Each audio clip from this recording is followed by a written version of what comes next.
Kourou Koro, au rythme de la terre, réalisé par Monsieur Nguessan Claude Bénichrist. Pourquoi filmer un village comme Kourou Koro?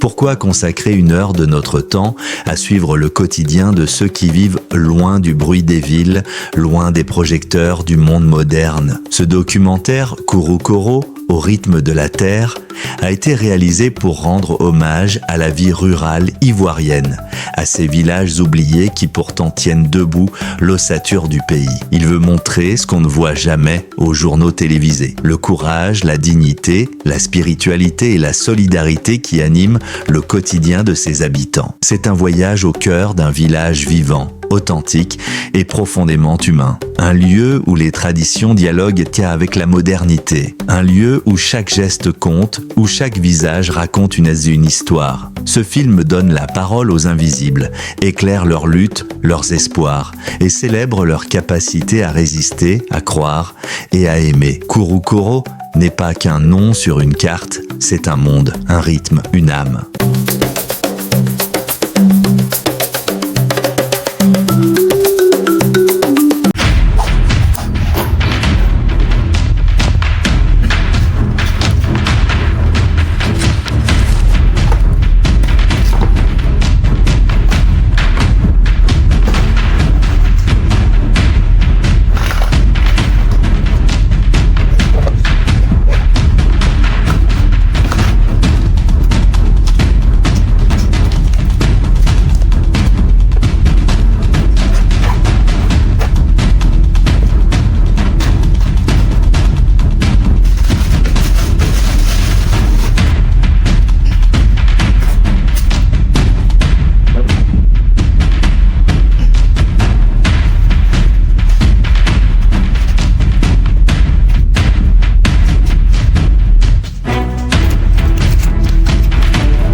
Hello, en ensemble, destination pour le documentaire.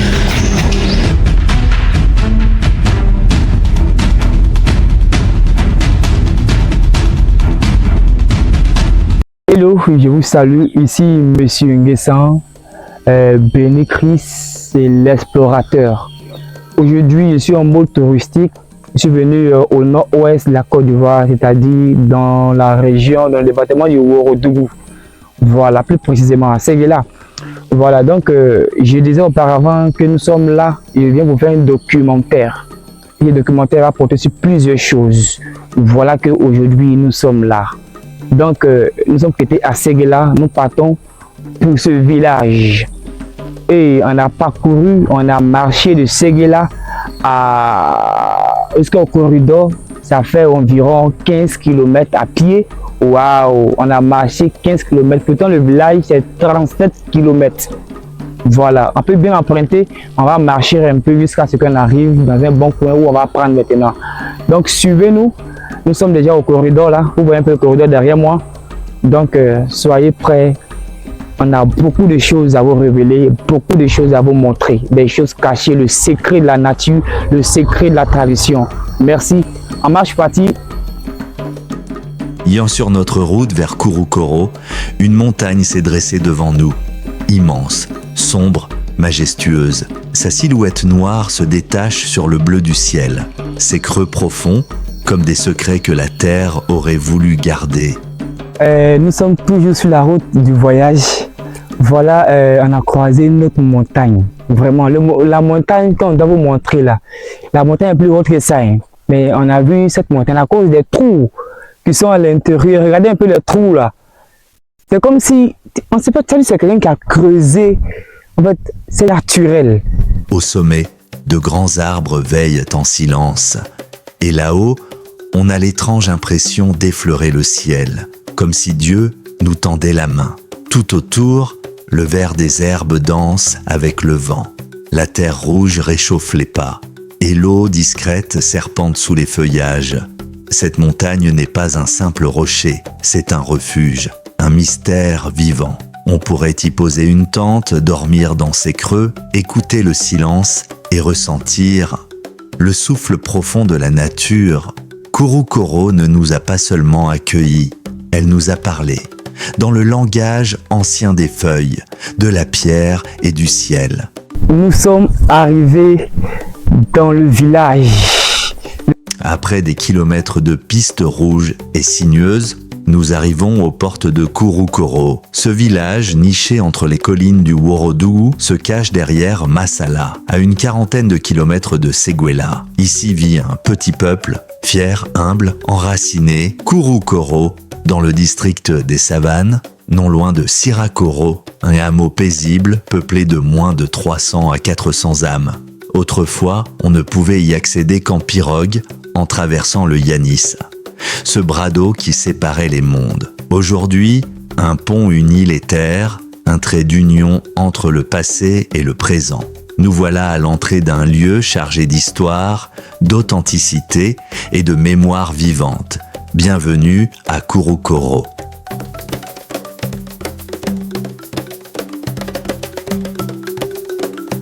À l'horizon se dessine enfin Kouroukoro, un village qui semble émerger du cœur de la nature comme un secret bien gardé par les collines du Worodougou.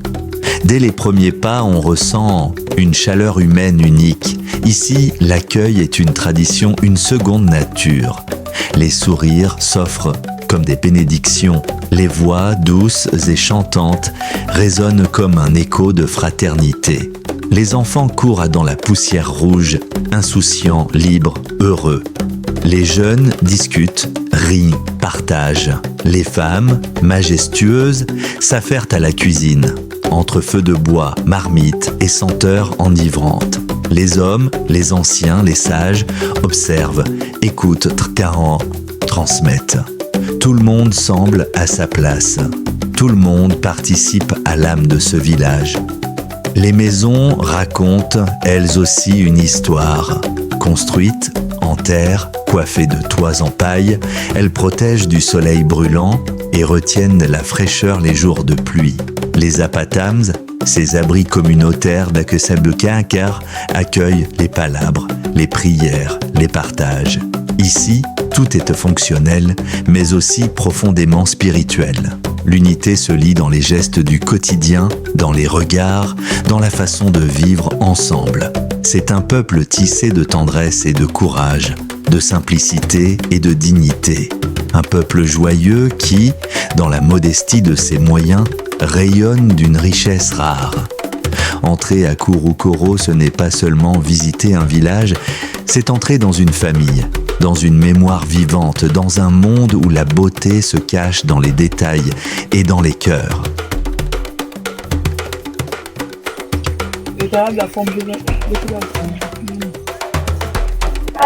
Hello, je vous salue. Encore Monsieur Nguessan Bénichrist, l'explorateur. Aujourd'hui, nous sommes, comme je disais, nous sommes dans ce village. Voilà un peu, voilà, nous sommes dans ce village-là de Kouroukoro. Voilà, vous avez vu depuis le début la Kouroukoro. Donc là, on va commencer les démarches, on va commencer à faire les visites touristiques.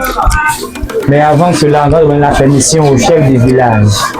Le chef du village il doit nous donner une permission avant de filmer, voilà, ces lieux-là. Donc ensemble, on va aller rendre visite au chef du village. Voilà, merci encore.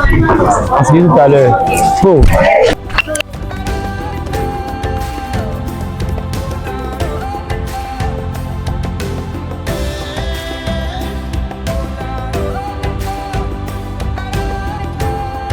Bonjour anciens. Oui, nous sommes venus aujourd'hui pour vous rendre visite avec tout le respect que nous vous devons.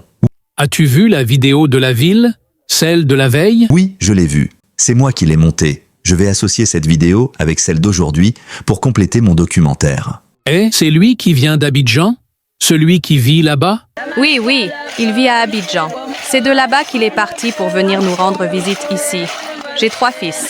Il y a lui et ses 2 grands frères. C'est le plus jeune. Oh oui, les 3 garçons se ressemblent parfaitement.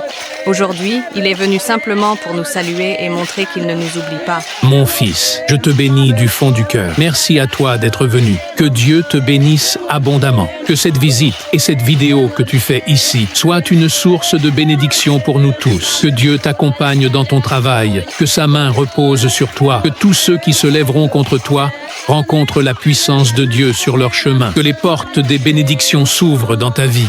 Que tu sois une lumière pour ta famille, une source de joie pour ton entourage. Que le Seigneur t'accorde une longue vie pleine de paix. Là où tu poseras tes pieds, mon fils, je te donne maintenant l'autorisation de faire ton documentaire. Les esprits de la montagne te donnent aussi accès au village et à la montagne. Va en paix et que ton œuvre porte du fruit. La montagne sacrée. Pendant notre entretien avec les anciens du village, ils m'ont partagé un précieux résumé des richesses de Kurukoro. Ils ont parlé de ses atouts, de la beauté de sa nature, mais aussi de l'histoire longue et profonde de ce village caché, enraciné dans les traditions du Worodougou. En signe de bienvenue, ils m'ont béni. Et avec leurs prières, ils m'ont accordé l'autorisation officielle de filmer dans leur zone pour révéler au monde les trésors de leur terre. Avant que nous ne puissions accéder à la montagne, un moment solennel s'est imposé. Un dialogue spirituel entre le doyen et les esprits qui habitent ces hauteurs. Car ici, les montagnes ne sont pas simples rochers, elles sont des gardiennes. Des esprits protecteurs y résident, veillant jour et nuit sur le village et ses habitants. Aucun étranger ne peut poser le pied sur ces sommets sans l'accord sacré des gardiens de la montagne. Mais aujourd'hui, les portes invisibles se sont ouvertes et nous avons reçu leur bénédiction. Maintenant que nous avons l'autorisation, nous nous préparons à gravir la toute première montagne. Elle culmine à 550 mètres d'altitude. Là-haut, le spectacle est à couper le souffle. Pour atteindre le sommet, il faut respecter la montagne. On retire ses chaussures pour ne pas glisser. Mais si l'on porte des souliers adaptés, avec des crampons sous la semelle, alors l'ascension est possible. Au cœur de la montagne, nous découvrons un creux immense. Un bassin naturel où l'eau vient se déposer après chaque pluie. Un miroir du ciel posé là, entre les roches. Plus loin, un autre trou attire notre regard.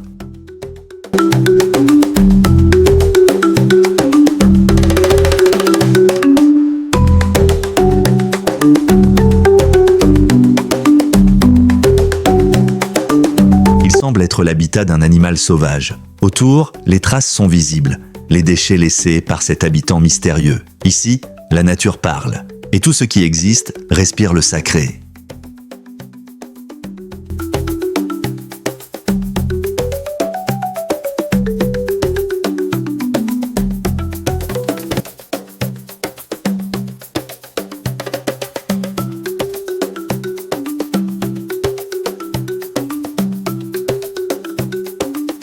La nature. Non, nous sommes encore au sommet. Le sommet est encore là. On va poursuivre jusqu'au bout. Voilà. Donc c'est un peu plat, vous voyez un peu. Mais quand même, si j'ai épuisé, écoutez, on va sur l'autre montagne là-bas. On doit arriver sur cette montagne là aussi après. Mais nous sommes venus visiter cette montagne là. Et c'est la petite montagne qui est là. Donc on va visiter cette petite montagne là avant d'aller sur la grande montagne. Donc ensemble, on continue de... Vue, les villages se dessinent dans la plaine. La savane s'étend comme une mer dorée. Les oiseaux dansent dans le ciel. Les routes, les arbres, les champs, tout devient visible. Et la beauté de la vertu se dévoile dans ce silence majestueux.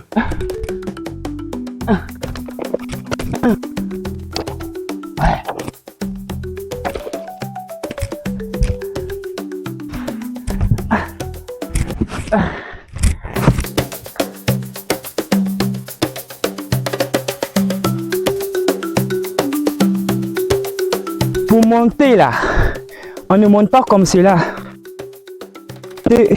Comme cela, mais tu montes pour ne pas tomber. Là, tu es bien, tu es équilibré. Voilà.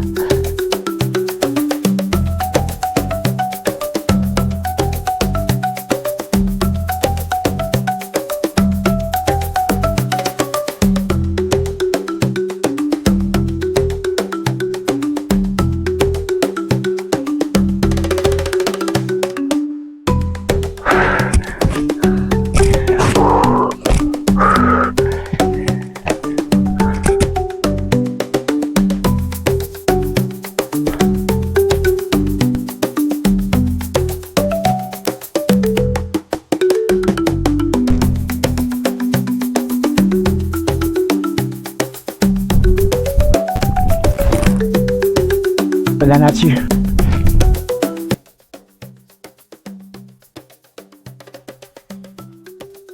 Nous sommes au sommet de la montagne, voilà, de Kouroukoro, qui veut dire sous la montagne. Eux-mêmes sont en bas de montagne. Donc, nous sommes là. Voici notre village au fond là-bas. Vous voyez notre village qui est Une là-bas. force silencieuse veille sur le village, la montagne sacrée de Kouroukoro. Ici, les anciens disent que la montagne parle à ceux qui savent écouter. Là où les rochers portent des secrets, et lorsque j'ai atteint le sommet, ce n'était pas la fin du voyage, c'était le début d'un autre regard sur la vie. Donc, on a passé presque 15 à 30 minutes avant de monter ici. C'est tellement haut. Voilà, on a fait presque 30 minutes pour monter. Du sommet, tout devient clair. La montagne n'est pas qu'un sommet, elle est une âme, une force, une gardienne.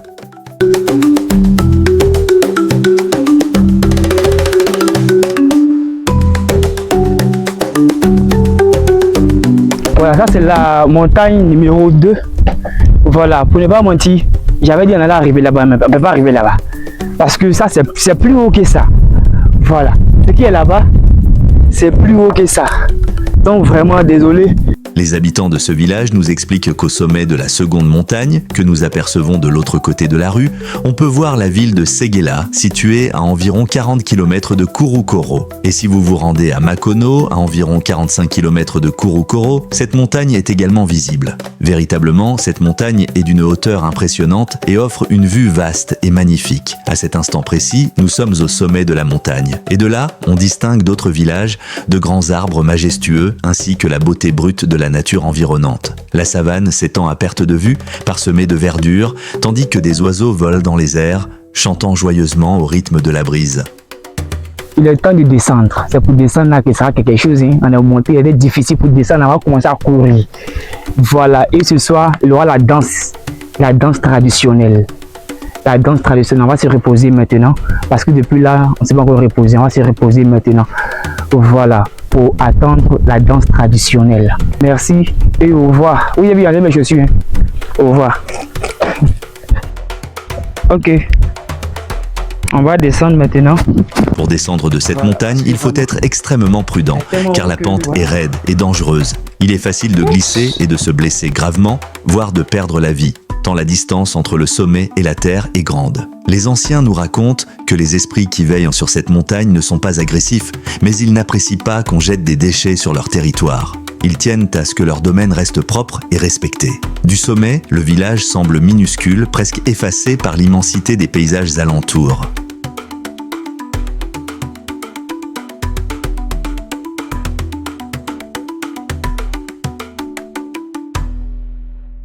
À perte de vue, d'autres montagnes se dessinent à l'horizon et les routes en bas sont nettement visibles. La beauté du paysage est sublimée par des baobabs géants.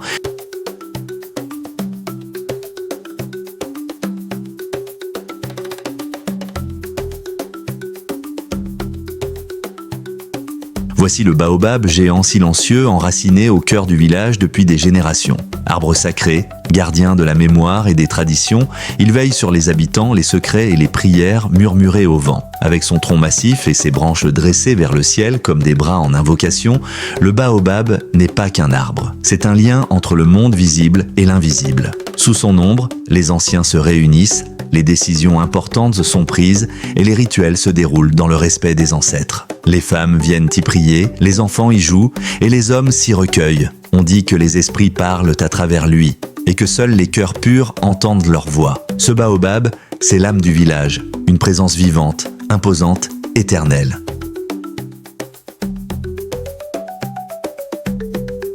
Les habitants, particulièrement les femmes et les jeunes, viennent laver leurs vêtements. C'est si vous lavez les habits. Oui.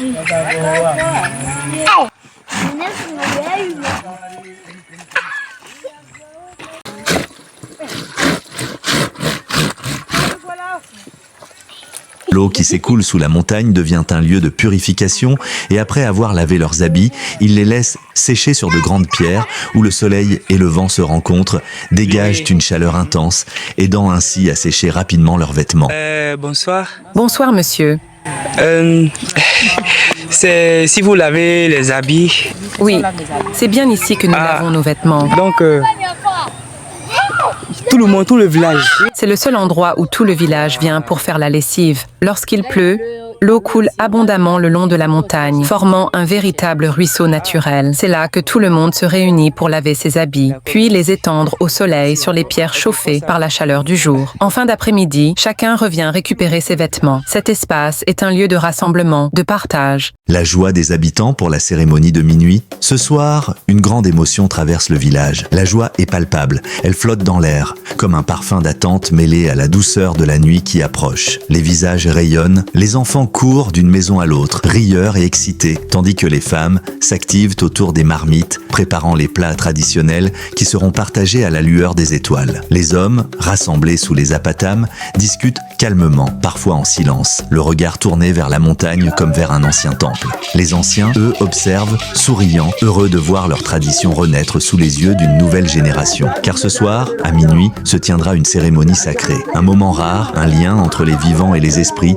entre la terre et le ciel, entre le passé et le présent. On raconte que les tambours battront comme le cœur du village, que les chants s'élèveront portés par des voix anciennes et que la montagne elle-même écoutera. C'est une nuit d'unité, une nuit où chaque âme, qu'elle soit jeune ou âgée, se prépare à accueillir le mystère dans la paix, la lumière et la foi. Comment on appelle ce masque-là? Il s'appelle Gossor. D'accord. C'est quel genre de masque? Bon, celui-ci, il ne sort pas tous les jours. Il sort dans les événements funèbres. Ça dépend. Quand c'est le funérail d'une vieille personne, un vieux ou une vieille, c'est là qu'on le sort. S'il n'y a pas de funérailles, nous ne sortons pas. Effectivement. C'est comme les funérailles des vieilles personnes. Exactement. Mais parfois aussi, pour de grandes fêtes, il peut faire une apparition spéciale. D'accord. Voilà. Ah, d'accord. Donc, son nom, c'est quoi? Pour nous, le nom, c'est Gossor. Ça veut dire quoi? C'est une marque. Nous sommes nés pour trouver ce nom comme ça. Ah, donc, vous ne connaissez pas la signification. Son nom signifie qu'il aime tout le monde. S'il aime, Oui, il aime tout le monde. C'est ça, oui. Il aime tout le monde. Voilà, c'est ça. Oui, il va danser pour toi. Gossor dit, est-ce que tu sais danser?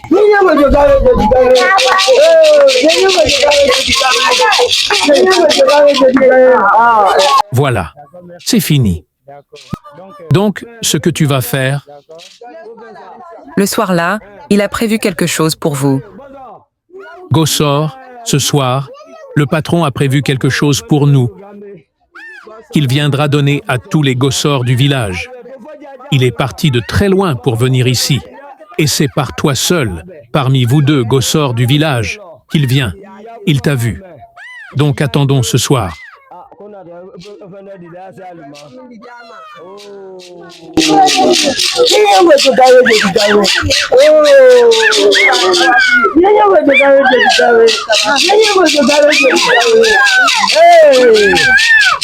Mawa, Gossor dit qu'il y a eu un décès derrière lui, donc il ne peut pas dormir ici. Il ne peut même pas dormir là-bas, à cause du décès dans sa maison. Il doit rentrer au village. Gossor, désolé pour le décès.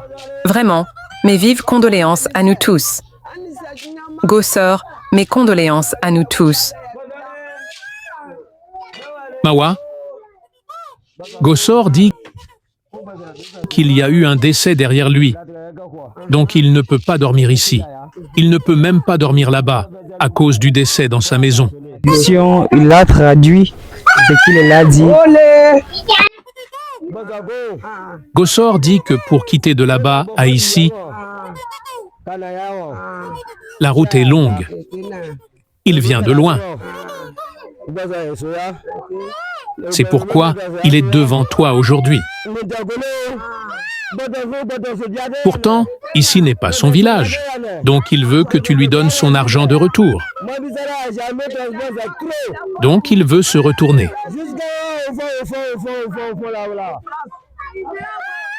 Mawa, Gossor dit qu'il veut se retourner à cause du décès qui s'est passé derrière lui.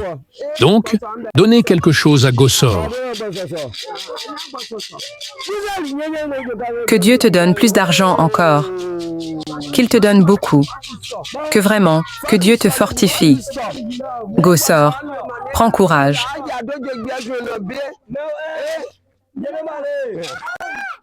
Djeneba, Gibossor dit qu'il s'en va chez lui au village. Gbossor est en pleurs. Il s'en va chez lui. Djeneba, Gbossor dit, même si tu ne donnes que 25 francs, nous allons prendre. C'est quelque chose pour nous. C'est à cause de ça qu'il se promène actuellement là. Si tu nous donnes 2 fois là, on ne respire pas, on va prendre. Voilà. Djeneba, Gibossor dit qu'il s'en va chez lui au village. C'est à cause de ça qu'il se promène actuellement là. Gossor, voilà ton transport pour que tu rentres chez toi. Merci beaucoup. Merci beaucoup. On te remercie. Allah a donné le ballon. Dieu veut du bien faire. On a gagné beaucoup d'argent. Voilà.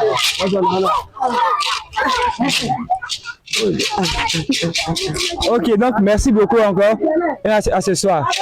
D'accord. Tout à l'heure, on a vu un autre masque qui se nommait Gossor. Gossor qui veut dire celui qui fait pas du mal. Maintenant, on vient voir autre masque encore. Vous allez voir. Ensemble, suivez-moi. La dernière fois, je disais que mon reportage allait s'articuler autour d'une personne âgée qui aurait vécu près de 175 ans, ainsi que sur les montagnes sacrées et les danses traditionnelles du village. Mais la vieille femme, véritable mémoire vivante, est décédée avant mon arrivée. C'était le 11 avril 2025 à 23 h. Moi, je ne suis arrivé au village que le 18 avril. J'ai mal. Mais c'était son heure. Aujourd'hui, nous sommes à ses funérailles. Autour de sa tombe, les habitants dansent. Mais ce ne sont pas n'importe quelle danse. Ce sont des pas sacrés. Voilà un peu. Vous voyez, c'est la danse.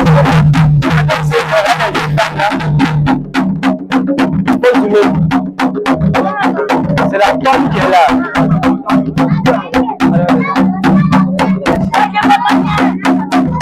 Transmis de génération en génération, seules les femmes âgées, initiées, ont le droit de les exécuter.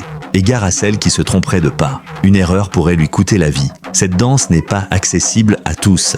Elle est réservée aux esprits préparés. Cet homme-là, celui qui frappe sur le tam-tam funéraire, il est unique. Le seul dans tout le village capable de soulever cet instrument sacré. Les anciens disent qu'il a été choisi par les esprits. Et lui non plus n'a pas droit à l'erreur. Car lorsqu'il frappe le djembé sacré, chaque rythme doit être exact, chaque geste maîtrisé. Ce son-là, il ne ressemble à aucun autre. Même notre micro peine à en capter l'essence.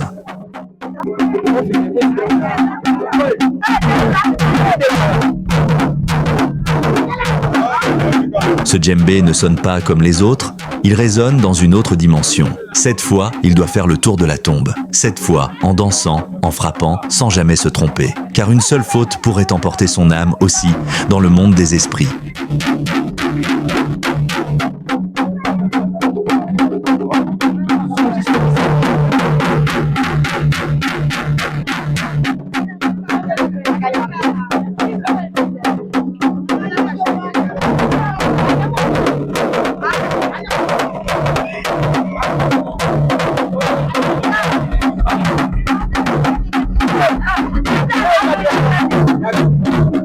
Seules les femmes âgées, initiées, ont le droit de les exécuter.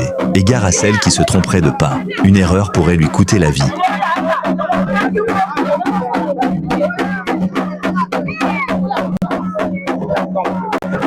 Cette danse n'est pas accessible à tous. Elle est réservée aux esprits préparés. Cet homme-là, celui qui frappe sur le tam-tam funéraire, il est unique.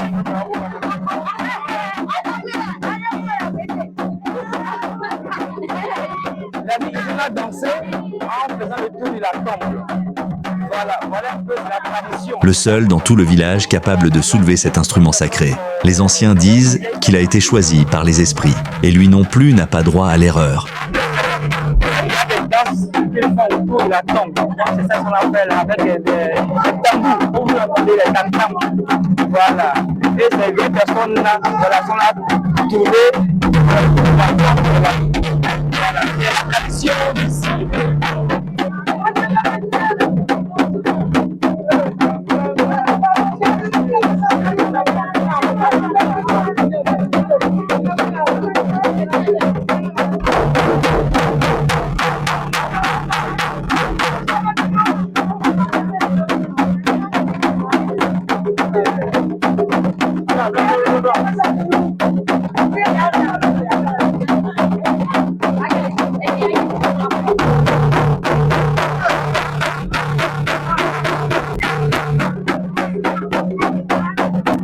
Monsieur Sinali, pourquoi cette danse autour de la tombe? Nous faisons cette danse parce qu'elle était la plus vieille femme du village. C'est pour cette raison que nous l'honorons ainsi avec cette danse sacrée autour de sa tombe. Avant de quitter ce monde, elle avait elle-même exprimé ce souhait. Ah, donc avant de mourir, c'est elle qui a demandé cette danse. Elle avait à peu près quel âge? Pour ne pas dire de bêtises, je n'ai pas l'âge exact en tête. Mais ce que je peux dire, c'est qu'elle était vraiment très vieille. Oui, en estimant bien, elle avait peut-être 175 ans, née vers très longtemps. Elle m'en vieille. Ah, d'accord. Ah, ok. D'accord, merci encore. Ok, une très belle fête. Donc, tu vois, voilà, ils disent que c'est la tradition. La vieille a demandé qu'on danse autour de sa tombe, là, parce qu'elle a vécu plusieurs années, un siècle et demi, comme on le dit. Donc, on vous remercie à ce soir à partir de 19h ou 20h30 pour la suite avec la cérémonie. Basta, merci.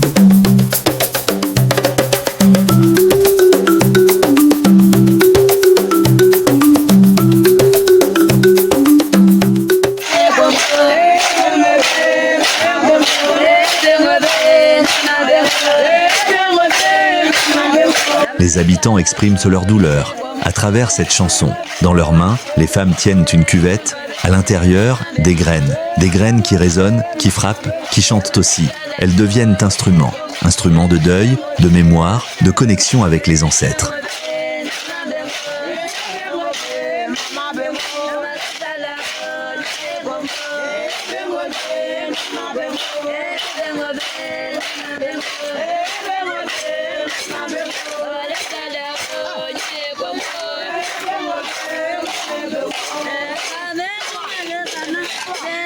Ensemble, elles s'élancent pour rejoindre les hommes sur l'espace sacré.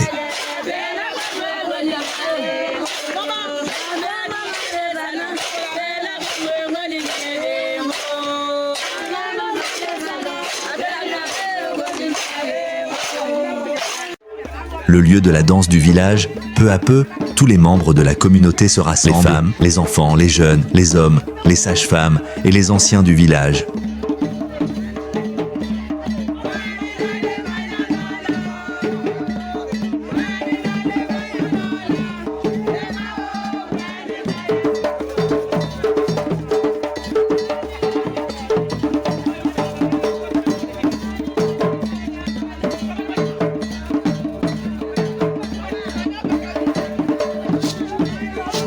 Tous unis pour honorer cette cérémonie funèbre.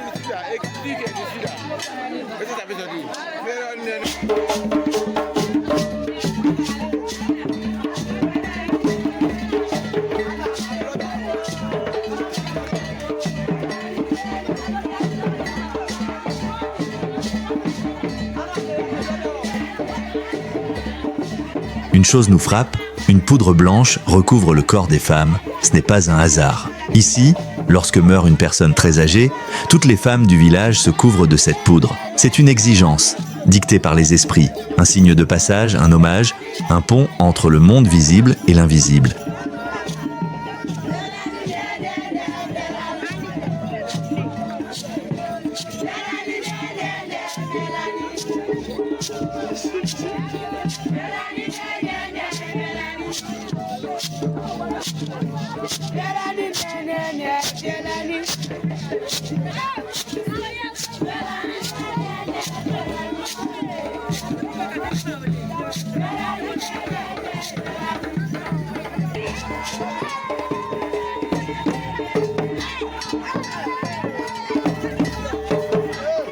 Et puis, le son du tam-tam s'élève.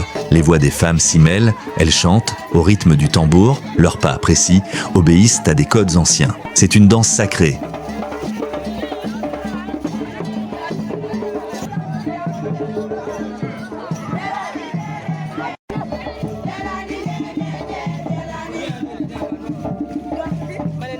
La foule est dense, mais rien n'est désordonné. Chaque présence ici est voulue, autorisée par les esprits du village. Ce n'est pas qu'un adieu, c'est une traversée, un passage orchestré par les vivants, guidé par les ancêtres.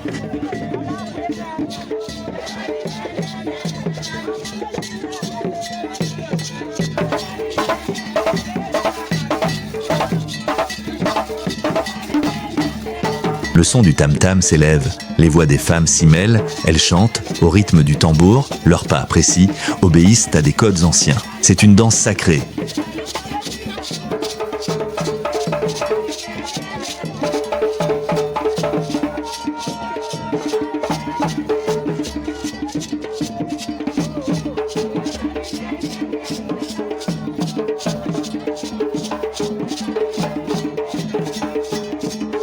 Les femmes, les enfants, les jeunes, les hommes, les sages-femmes et les anciens du village.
Comme je disais tantôt, il y a elle qui est là.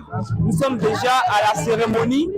Voilà, donc du coup, tout à l'heure, vous allez voir ces masses-là. On va s'approcher. Voilà, j'ai pas peur, hein. On va s'approcher de ces masses-là et puis on va danser ensemble. Voilà un peu le masse qui est là. Il est là danser. Tout à l'heure, il va s'approcher.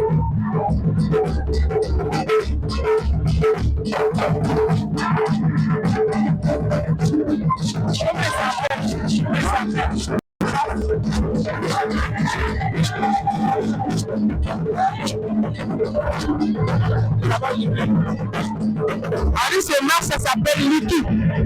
Voilà, Liki. Liki, là, c'est lui qui est là. Voilà.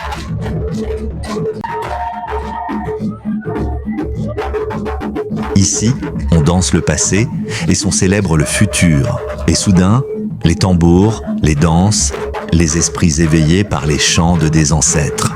La culture vit, les traditions dansent, le peuple raconte, une immersion dans l'âme d'un peuple.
Ici, dans ce village ancestral niché entre montagnes et savanes, la nuit ne tombe jamais seule. Elle s'accompagne de danses sacrées, de murmures d'esprit et de la résonance profonde des tambours. Les masques, que l'on appelle aussi masses, ne sont pas de simples ornements ou divertissements. Ce sont des entités. Chacun possède un rôle, un caractère, un mystère. Il y a les masques chasseurs de sorciers, redoutés pour leur capacité à traquer les forces occultes et protéger le village contre les influences maléfiques. Il y a les masques protecteurs, gardiens des traditions et de l'ordre spirituel qui veillent sur les anciens, les familles, les champs et les saisons. Les masques de femmes aussi dansent pour célébrer la fertilité, les récoltes et la beauté. Et puis, les masques funéraires, sombres et majestueux, qui n'apparaissent qu'à la mort des anciens ou des figures respectées. Leur présence marque le passage entre le monde des vivants et celui des ancêtres. Certains masques sont interdits aux femmes. Leur simple vision peut leur coûter la vie. Ces esprits sont puissants, jaloux de leur mystère, liés aux forces brutes de la forêt et des montagnes. À minuit, lorsque le silence couvre les toits de paille, les danses secrètes commencent. C'est alors que les esprits de la forêt sortent, que les génies des montagnes descendent dans le village, invisibles aux yeux non préparés. Les tambours battent, le sol vibre. Les danseurs en transe ne sont plus eux-mêmes, mais des porteurs d'un monde ancien. Parfois, des esprits messagers apparaissent. Ils préviennent le village lorsqu'un danger ou un malheur approche. Leur langage est symbolique, leurs signes sont interprétés par les anciens. Et au cœur de cette nuit sacrée, la frontière entre le visible et l'invisible disparaît. Le village entier devient un sanctuaire, un pont entre les hommes et les esprits.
Regardez, ce sont les jeunes filles du village, rayonnantes de joie et d'énergie.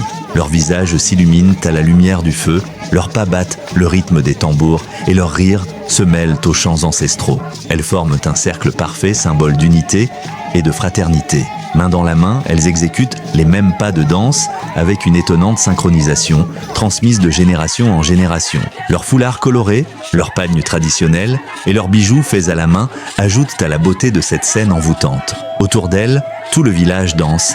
Les enfants, les jeunes, les anciens, les mères et les pères. Leurs mouvements racontent une histoire, celle d'un peuple uni, enraciné dans ses traditions et fier de sa culture. Dans ce moment de célébration, la joie est partagée. Il n'y a plus de barrière entre les générations, plus de distinction, il n'y a qu'un seul rythme, qu'un seul cœur qui bat, celui du village tout entier. Ce soir, personne ne dormira. Les danses se poursuivront jusqu'aux premières lueurs du jour, sous le regard bienveillant des ancêtres. C'est un spectacle rare, un cadeau de la vie, un témoignage vivant d'un héritage précieux. Je vous laisse maintenant admirer cette danse, ce moment de grâce, cette communion entre l'homme, la nature et l'esprit. Car ici, la fête ne s'arrête jamais. Elle se transmet.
Hello, je vous salue. Ici Monsieur Nguessan.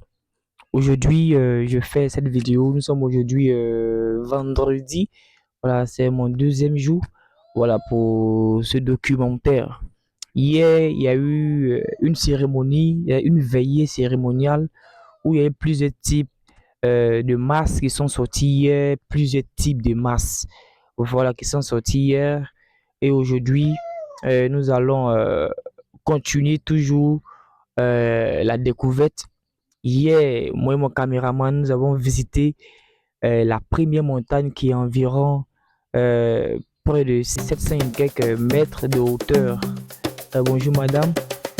Et maintenant, nous allons escalader la deuxième montagne. Voilà, ils m'ont dit que cette deuxième montagne là est vraiment haute. Et quand tu vois déjà, tu vois que c'est vraiment Les habitants de ce village nous expliquent qu'au sommet de la seconde montagne, que nous apercevons de l'autre côté de la rue, on peut voir la ville de Séguéla, située à environ 40 km de Kouroukoro. Et si vous vous rendez à Makono, à environ 45 km de Kouroukoro, cette montagne est également visible. Véritablement, cette montagne est d'une hauteur impressionnante et offre une vue vaste et magnifique. un mot clé. Voilà, c'est comme si c'est une clé qui doit, puis on aura accès au des esprits, voilà, de cette montagne là. Donc ensemble, suivons, abonnez-vous sur ma page Ben Plus, YouTube, TikTok et Facebook, un peu presque tout, LinkedIn. Et que Dieu vous bénisse. Encore béni Christ, Kairos, avec nous, vous verrez beaucoup de choses. Abonnez-vous. Ce matin, on compte rentrer sur Séguéla. C'est nos derniers jours qui aujourd'hui, on compte rentrer tout à l'heure sur Séguéla. Voilà. Mais on va, avant d'entrer sur Séguéla, on va faire des dernières visites. Voilà, la montagne, puis les villageois, et puis presque tout quoi. Pour faire le résumé en ensemble.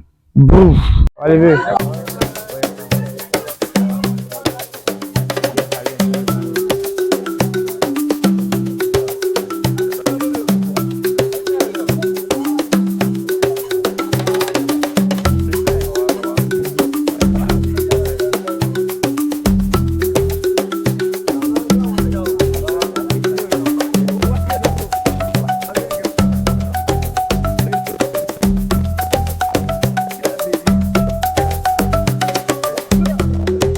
J'avais annoncé que nous allions escalader la deuxième montagne, mais un ancien du village nous a informé que cette montagne est très dangereuse en raison de sa hauteur vertigineuse. Selon ses dires, très peu de personnes s'y aventurent, car il n'existe qu'un seul chemin pour y accéder, et ce chemin est particulièrement périlleux. Par mesure de prudence, nous avons donc renoncé à l'ascension.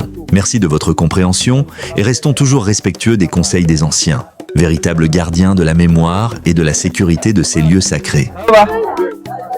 où va à l'école? Hein? Ça fait la glace. C'est deux. Ça fait la glace. C'est deux. C'est deux. Tu es fort en classe. Et toi? D'accord.